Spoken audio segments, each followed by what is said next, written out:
I learned about how we recognize each other and how easy it is to use a disguise from a day spent at a nudist camp.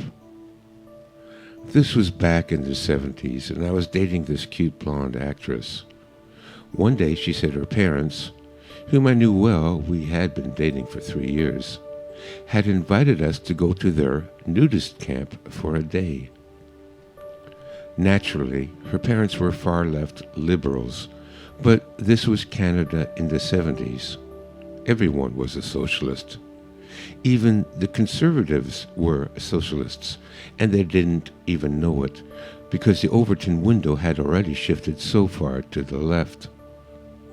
I was a socialist in those days too, because I was still young and stupid, and had been indoctrinated into socialist ideology from all my time spent in higher education. I was apprehensive about going. I didn't like the idea of walking around naked with the naked parents of my girlfriend, but my girlfriend persuaded me. My impression of nudist camps was formed by the porn movies the local Jewish-owned TV station broadcast on Friday nights called the Baby Blue Movies on UHF Channel 57. After jerry-rigging metal coat hangers and wires to the UHF screw clamps on the back of the TV, I was able to watch grainy movies of 60s Swedish porn classics such as I Am Curious Yellow. Sorry, millennials, you'll have to ask your grandparents what UHF channels on TV were. I imagined that everyone would be fucking like rabbits behind every bush and tree, but the truth is, there was absolutely nothing sexy about seeing a couple hundred people walking around naked.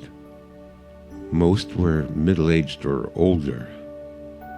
I'm an old man now, and because of my memory of the nudist camp, you will never see me walking around naked.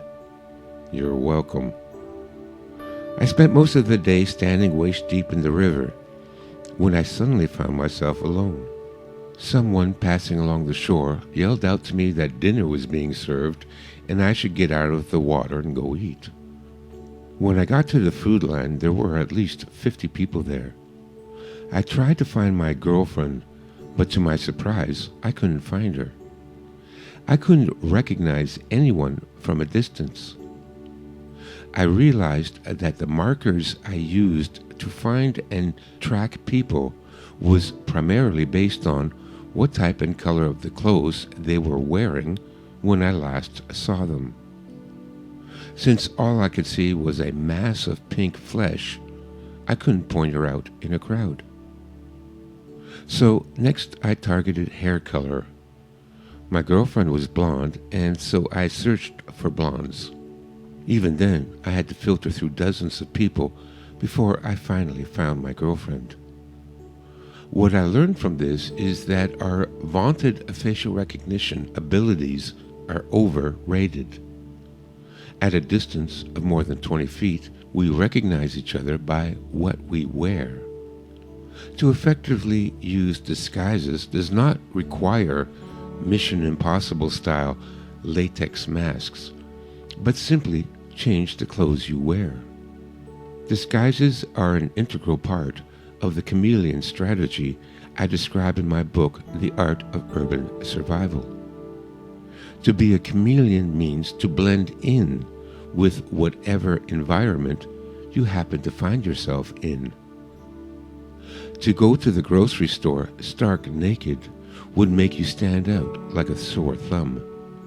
Conversely, to wear clothes at a nudist camp would do the same. To be able to blend in wherever I go, I have created several disguises, but I'll only mention the two most useful in this video. The first is what I call my Joe Country Club disguise. This consists of a black, double-breasted, 4-brass button blazer with white dress shirt, conservative dark blue tie, beige pleated slacks, and black leather shoes. I slick my hair back with gel and trim my beard. I wear this disguise anytime I need to deal with a business, a government office, a bank, or hotel or restaurant. I also employed the body language that says, "I own this place."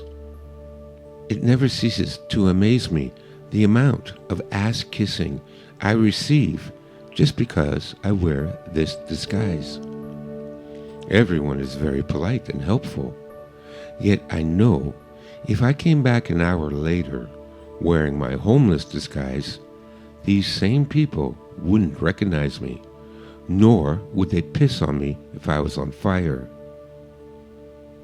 The next most useful disguise is what I call Joe Homeless. This one is easy to effect.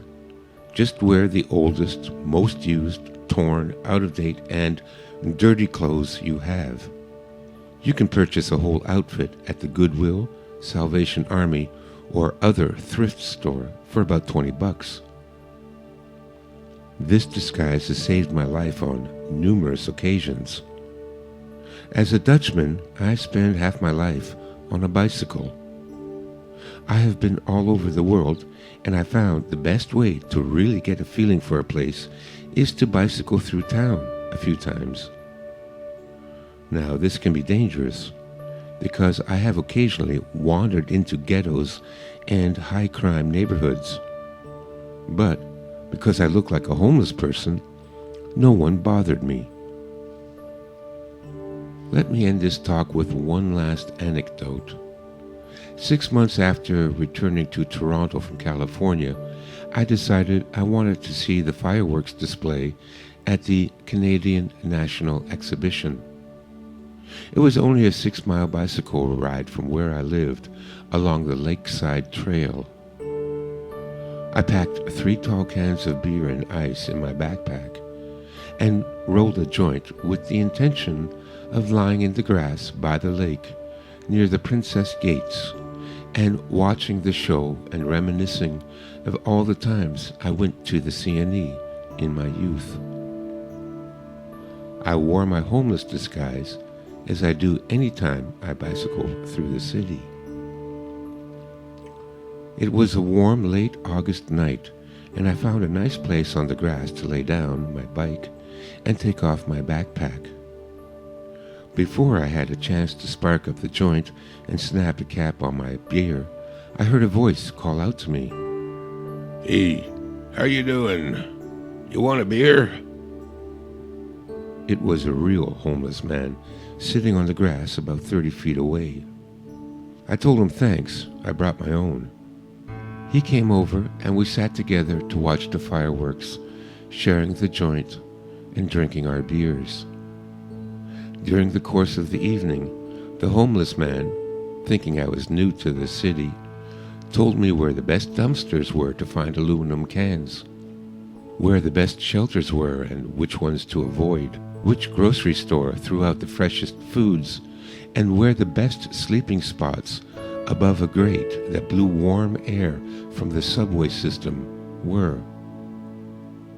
In the event of a catastrophic social breakdown, this homeless man would survive a lot longer than most of the people you know. He already knew how to live on nothing, how to scrounge the city streets for food and shelter. As I bicycled home in the early morning hours along the lake, I shed a few tears of sadness. You see, in the 6 months I had been back in Canada, not one of my thousands of former students, not one of my wealthy upper middle class friends, not one of my wealthy upper middle class family members had offered me a damn thing. The first and only person that offered me a beer was a complete stranger who didn't even have a bed to sleep in. This is the nature of our humanity. As a general rule, those that have are greedy, selfish, and uncaring. Those that have next to nothing are still willing to share what little they have.